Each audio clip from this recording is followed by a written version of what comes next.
বাংলাদেশ ১৯৮ রানে all out. Australia দিনের খেলা শেষ করেছে ১ উইকেটে ৯৬ রানে। এমনটা যদি হতো সেটাই স্বাভাবিক, কিন্তু না। অস্ট্রেলিয়ার মাটিতে ২৩ বছর পর যে খেলতে গেল বাংলাদেশ টেস্ট সিরিজ, সেইখানে ডারউইনে প্রথম টেস্টের প্রথম দিন শেষে স্কোরটা উল্টা। অস্ট্রেলিয়াকে বাংলাদেশ অল আউট করে দিয়েছে ১৯৮ রানে এবং দিনের খেলা আমরা শেষ করেছি ১ উইকেটে ৯৬ রানে, অর্থাৎ ১০২ রানে আমরা পিছিয়ে আছি মাত্র। হাতে আছে আমাদের ৯ উইকেট। টেস্ট ক্রিকেটে এই ২৬ বছরে বাংলাদেশের সবচেয়ে ভালো দিনগুলোর একটা কি আজকে গেল না?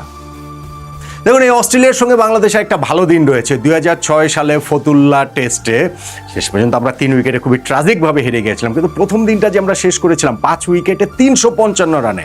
আমাদের শাহরিয়ার নাফিজ অসাধারণ একটা সেঞ্চুরি করেছিলেন, হাবিবুল বাশার সুমন ভাই ৭৬ রানের একটা ইনিংস খেলেছিলেন, রাজিন সালে ৬৭ রানের ইনিংস খেলেছিলেন, কিন্তু সেটা ছিল শুধু ব্যাটে আধিপত্য। আর আজকের দিনটা দেখেন, ব্যাটে বলে দুই দিক থেকেই তো বাংলাদেশ আধিপত্য করেছে।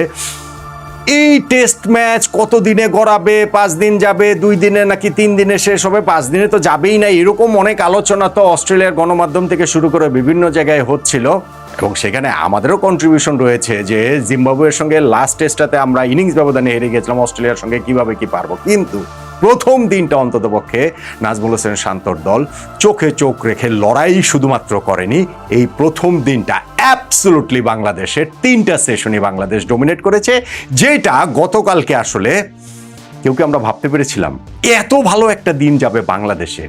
এতটা কি ভাবা গিয়েছিল? কিভাবে এই দিনটা গেল, এখানটাতে মোমেন্ট অফ দ্য ডে কোনটা, অনেক আলোচনার জায়গা তো রয়েছে। এই সব কিছু মিলে একটু আলোচনাটা করতে চাই। ধরেন আমি যদি একদম শেষ থেকে শুরু করি, আজকের দিনের যখন ১৯৮ রানে অস্ট্রেলিয়াকে অল আউট করেছি, এইটা বাংলাদেশের জন্য একটা হিউজ অ্যাচিভমেন্ট। অস্ট্রেলিয়াকে এর আগে আমরা সর্বনিম্ন অল আউট করেছিলাম ২১৭ রানে, সেটা ২০১৭ সিরিজে মিরপুরে ওই যে স্পিনারদের ট্র্যাক বানিয়ে বদ্ধভূমি বানিয়ে আমরা সেটা করছি। ফলে সেই জায়গায় অবশ্যই আমাদের বোলারদের তো ক্রেডিট রয়েছেই, কিন্তু ওইখানটার পিচটার আলোচনা এখনো সবসময় সামনে আসে। এইবার সেটা তো বলার উপায় নেই।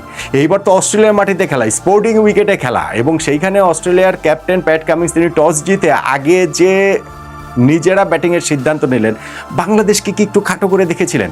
আচ্ছা, এই অংশটা তো পরে আসে, আমি শেষের অংশটার কথা বলছিলাম। যখন তাদের ১৯৮ রানে অল আউট করে দিয়েছি সর্বনিম্ন রানে, তারপরে আসলে বাংলাদেশ কেমন ব্যাটিং করে তার উপরে দিনটা নির্ভর করতো। ধরেন হচ্ছে কি, আমরা যদি যাচ্ছে তাই ব্যাটিং করতাম, তখন দিন শেষে যে হিসাবটা একটা সমান জায়গায় চলে আসতে পারতো। আর যখন প্রস্তুতি ম্যাচে বাংলাদেশের ৫৪ রানে অল আউট হওয়ার স্মৃতিটা এই তরতাজা কয়েকদিন আগের ঘটনা অস্ট্রেলিয়াতে গিয়ে, ফলে আমাদের ব্যাটসম্যানরা কীভাবে রিয়্যাক্ট করে সেটা দেখার ছিল। আমাদের ব্যাটসম্যানরা ব্রিলিয়ান্টলি রিয়্যাক্ট করেছেন। তানজিদ হাসান তামিম এই জায়গাটাতে একটু লাকি ইন এ সেন্স যে হচ্ছে কি তিনি ০ রানে আউট হয়ে যেতে পারতেন, তার ক্যাচটা নাথান লায়ন ফেলে দিয়েছে পয়েন্ট থেকে কাভারে দৌড়ে গিয়ে, এটা আমি বলবো রিলেটিভলি ইজি ক্যাচই, আসলে তিনি ধরতে পারেননি। দেন এগেন তানজিদ তামিম এটা আবার ভাগ্যটা একটু ফিরেও পেয়েছেন, কেননা তিনি নিজে ২ রানের সময় যে স্টিভেন স্মিথের ক্যাচ ছেড়েছিলেন, সেই স্মিথ ৭১ রান করেছিলেন। ফলে এই লাখটা আবার ওইভাবে যদি বলি ডিউ তানজিদ তামিমের ক্ষেত্রে, হ্যাঁ ঠিক আছে, এবং সেটা থেকে তিনি কাজে লাগিয়েছেন। সাদমানের সঙ্গে ওপেনিং পার্টনারশিপটা ৮ ওভার কাটিয়ে দিয়েছেন ৩৬ রান হওয়ার পর, সেই ওপেনিং পার্টনারশিপটা ব্রেক হয়েছে। সাদমান যখন আউট হলেন, লিডিংয়ে যে তিনি ওই পয়েন্টে লায়নের কাছে ক্যাচ দিয়ে তিনি আউট হলেন। বাহাতি বোলারদের মধ্যে টেস্ট ক্রিকেট হিস্ট্রিতে সবচেয়ে বেশি উইকেট এই উইকেটের মাধ্যমে হয়ে গেল মিচেল স্টার্কের ৪৩৪ উইকেট। রঙ্গন হেরাথ শ্রীলঙ্কার বাহাতি স্পিনার, তার ৪৩৩ উইকেট ছিল। আর কোনো বিপদ আমরা হতে দেইনি। দিনের বাকি সময়টা আমরা নির্বিঘ্নে পার করে দিয়েছি। তানজিদ হাসান তামিম এবং মমিনুল হক তাদের অবিচ্ছিন্ন ৬০ রানের পার্টনারশিপ, তানজিদ ৩২ রানে নট আউট, মমিনুল ৩৫ রানে নট আউট। ফলে এটা আসলে সত্যিকার অর্থেই একদিন স্বপ্নের দিন, এরকম একটা দিন আমরা টেস্ট ক্রিকেটে কাটিয়েছি। অস্ট্রেলিয়াকে ১৯৮ রানে অল আউট করে দিয়ে আমরা ১ উইকেটে ৯৬ রানে প্রথম দিনের খেলাটা শেষ করে। ডেফিনেটলি টেস্ট ক্রিকেট তো আর একদিনেই তো রেজাল্ট হয়েছে না, তাহলে আর ৫ দিনের টেস্ট কেন? কিন্তু প্রথম দিনটা বাংলাদেশের, পুরোপুরি বাংলাদেশের, এবং সেইটার শুরুটা আমরা করেছি হচ্ছে গিয়ে ওই যে আমাদের দিনটা বাংলাদেশে, তাতে হাসান মাহমুদের অবদানটা সবচেয়ে বেশি। হাসান মাহমুদ বাংলাদেশের পেস বোলার, যিনি এই টেস্টে হচ্ছে গিয়ে নাহিদ রানা যে নাই, এই টেস্টের বিল্ড আপে, এই পুরো সিরিজটার বিল্ড আপে আমাদের আক্ষেপের বড় জায়গা সেটা। এরকম একজন এক্সপ্রেস বোলারকে আমরা মিস করছি এই সিরিজটাতে, কিন্তু প্রথম দিন শেষে, অস্ট্রেলিয়ার প্রথম ইনিংস শেষে সেইটার কথা কিভাবে বলবেন? যেইভাবে স্টেপ আপ করলেন হাসান মাহমুদ, সেইটা আসলে অ্যামেজিং। দেশের বাইরে এর আগেও তার ২বার ৫ উইকেট রয়েছে, এইবার তিনি ক্যারিয়ার সেরা বোলিং করলেন, 6 উইকেট পেয়েছেন তিনি 55 রানে, এবং অস্ট্রেলিয়ার মাটিতে প্রথম কোনো বাংলাদেশি বোলার হিসেবে যে কোনো ফরম্যাট মিলিয়ে 5 উইকেট তিনি পেলেন। টেস্টে 3 উইকেট মাশরাফির ছিল, ওয়ানডেতে রুবেলের 4 উইকেট ছিল, টি20তে তাসকিনের 4 উইকেট ছিল। প্রথম 5 উইকেট পাওয়া বোলার হাসান মাহমুদ হলেন, এবং সেইটাও কিভাবে দেখেন, ইনিংসের শুরুটাও তিনি করেছেন, ইনিংসের শেষটাও তিনি করেছেন, এবং মাঝের অংশ তার পেস ট্রায়ার বাকি দুইজন তাসকিন এবং ইবাদত মাঝের কাজটা সেরেছেন। কিভাবে বলছিলাম যে অস্ট্রেলিয়া টস জিতে আগে ব্যাটিংয়ের সিদ্ধান্ত নিয়েছে এবং প্রথম ঘন্টা তারা নির্বিঘ্নেই পার করে দিয়েছিল। তারপর পরপর 2 ওভারে এই হাসান মাহমুদ 2 ওপেনারকে আউট করে দিলেন। জ্যাক ওয়েদারল তিনি কিপার লিটনের কাছে ক্যাচ দিয়ে আউট হয়েছেন, এবং নেক্সট ওভারটাতে ট্রাভিস হেড তিনি হচ্ছে গিয়ে প্লেড অন হয়ে ব্যাটার ইনসাইড এজ হয়ে বোল্ড হয়ে তিনি আউট হয়ে গেছেন। এই যে double breakthrough Hasan Mahmud দিলেন প্রথম ঘন্টাতে উইকেট না পাওয়ার পর, সেটা খুবই গুরুত্বপূর্ণ। এরপরে গিয়ে আমরা লাঞ্চের আগে আরও 2টা উইকেট পেয়েছি। মার্নাস লাবুসেনকে আউট করেছেন, স্লিপে ক্যাচ দিয়েছেন ইবাদত হোসেনের বলে, আর তাসকিন আহমেদ যখন লাঞ্চের আগের শেষ বলটাতে তিনি ক্যামেরুন গ্রিনকে আউট করলেন শর্ট মিড উইকেটে, শার্প একটা ক্যাচ ধরেছেন মুশফিকুর রহিম, 4 উইকেটে 74 অস্ট্রেলিয়ার স্কোর, এবং সেটা আরও খারাপ হতে পারত। দুইটা অকেশনে বেঁচে গিয়েছেন স্টিভেন স্মিথ, যিনি 2 রানে ছিলেন তখন স্লিপে তার ক্যাচটা ফেলেছেন তানজিদ হাসান তামিম, এবং তিনি যখন 7 রানে তখনও কিন্তু মনে তো হয়েছিল ভাই আউট, মানে আম্পায়ার আউট দেন নাই কট বিহাইন্ডের অ্যাপিলে, কিন্তু যখন বাংলাদেশ রিভিউ নিয়েছে সাথে সাথে স্টিভেন স্মিথ কিন্তু প্যাভিলিয়নের দিকে হাঁটা শুরু করেছিলেন, কিন্তু তিনি আবার একটা সেন্স করতে পারলেন কি বুঝে যে না একটু দেখছে তাহলে একটু হয়তো বা চান্স রয়েছে, এবং দেখা গেল যে বলটা আসলে তার ব্যাটে লাগে নাই। কিভাবে লাগলো না, মানে সাউন্ড টাউন শুনে রিয়াকশন দেখে বাংলাদেশের বোলার ফিল্ডারদের, ইভেন স্টিভেন স্মিথ ব্যাটসম্যানের রিয়াকশন দেখে মনে হয়েছিল সেটাও যাই হোক। প্রযুক্তি অনেক কিছুই তো আমাদেরকে দেয় সঠিক, কিন্তু সবসময় যে সবকিছু সঠিক দেয় তা না, বাট স্টিল ওইটার পরেও বাংলাদেশের ফার্স্ট সেশনটা পুরোপুরি বাংলাদেশের, সেকেন্ড সেশনটাও বাংলাদেশের, কারণে এই সেশনেও বাংলাদেশ 4টা উইকেট তুলে নিয়েছে, এবং সেইখানটাতে সেকেন্ড সেশনটাও ফার্স্ট সেশনের মতো। ফার্স্ট আওয়ারটা একটা রিবিল্ডিং জব করেছে অস্ট্রেলিয়া, তাদের অ্যালেক্স ক্যারি এবং স্টিভেন স্মিথের পার্টনারশিপ 50 পেরিয়ে গেছে, 55 রান হয়ে গেছে, ড্রিঙ্কস ব্রেকে চলে গিয়েছে। মনে হয়েছিল যে না বাংলাদেশ যে শুরুটা ভালো করেছিল সেইটাকে হয়তো বা বাংলাদেশ আর কন্টিনিউ করতে পারছে না, কিন্তু ওই ড্রিঙ্কস ব্রেকের পর আবার দুর্দান্ত রূপে বাংলাদেশ ওই কনসিস্টেন্টলি একই লাইন লেন্থে যে বোলিং করে দেওয়া, একই সঙ্গে আমাদের ক্যাপ্টেন নাজমুল হোসেন শান্ত বোলারদের যেভাবে ইউজ করেছেন সেটাকে আসলে ইউজ ক্রেডিট দিতে হবে।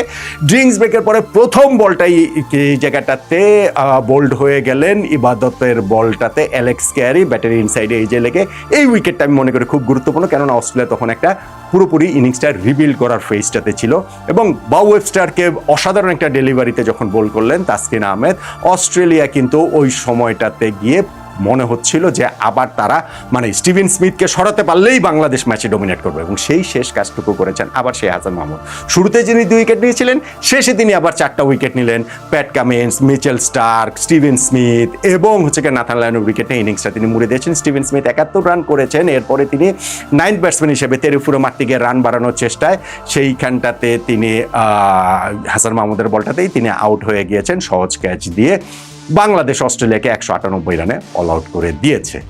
এখন দেখেন বাংলাদেশ 198 রানে অস্ট্রেলিয়াকে অল আউট করেছে, টসে হেরে আমরা বোলিং পেয়েছি সেই জায়গাটাতে, তারপরে আমরা দিনের খেলা ব্যাটিংয়ে শেষ করেছি 1 উইকেটে 96 রানে, 102 রানে মাত্র আমরা পিছিয়ে রয়েছি। এইটা টেস্ট ক্রিকেটে বাংলাদেশের স্বপ্নের দিন বলবেন না তো কোনটাকে বলবেন? ডেফিনেটলি আমি আগে যেটা বলছিলাম যে টেস্ট ম্যাচ একদিনে জেতা যায় না, কিন্তু দিনটা জেতা যায়। এই প্রথম দিনটা বাংলাদেশ আমরা প্রবলভাবে জিতেছি, এবং সেইটার কন্টিনিউশন সেকেন্ড দিন করাটা খুবই গুরুত্বপূর্ণ।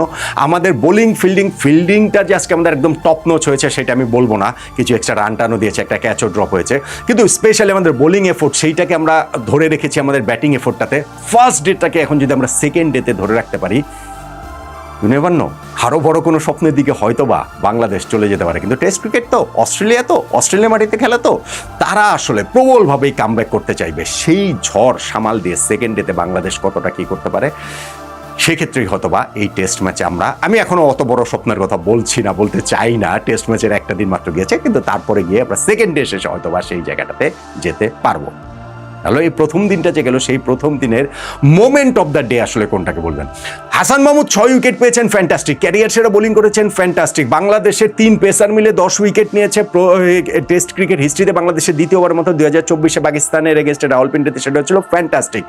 সব ঠিক আছে, কিন্তু আমার কাছে খুব গুরুত্বপূর্ণ মোমেন্ট মনে হয়, সত্যিকার অর্থে মোমেন্ট অফ দ্য ডে মনে হয় অ্যালেক্স ক্যারির উইকেটটা। কেন অস্ট্রেলিয়া ফার্স্ট সেশনে 4 উইকেট হারানোর পরও সেকেন্ড সেশনের ফার্স্ট আওয়ারটা কাটিয়ে দিয়েছিল, তারা পুরোপুরি ইনিংসটা রিবিল করছিল স্টিভেন স্মিথ এবং অ্যালেক্স ক্যারির পার্টনারশিপ, এবং সেই সময়টাতে ড্রিঙ্কসটা হলো, ড্রিঙ্কসের পর প্রথম ডেলিভারিতে তাই ইবাদ হচ্ছে ক্যারিকে আউট করে দিলেন। আমি মনে করি ম্যাচের মোমেন্টামটা তখন আরো একবার বাংলাদেশের দিকে চলে এসেছে, যেটা খুব গুরুত্বপূর্ণ। অস্ট্রেলিয়ার সাথে সামান্যতম ছাড় দেওয়ার কোনো সুযোগ আসলে নাই, এটা লাস্ট উইকেটে গিয়েও নাই। সো বাংলাদেশ এটা দেয়নি, এবং ওই জায়গাটাতে মোমেন্টামটা আবার নিজেদের দিকে নিয়ে আসার জন্য আমি মনে করি যে হাসান মাহমুদ শেষ 6 উইকেট সত্ত্বেও ইবাদতের এই উইকেটটা অ্যালেক্স ক্যারির, সেইটাই এই প্রথম দিনের মোমেন্ট অফ দ্য ডে। আর প্রথম দিনের প্রতিটা মোমেন্টই আসলে বাংলাদেশের ক্রিকেট প্রেমীদের জন্য আসলে বারবার বারবার বারবার জাবর কেটে দেখার মতো, একেবারে রিওয়াইন্ড করে দেখার মতো একটা দিন গেল।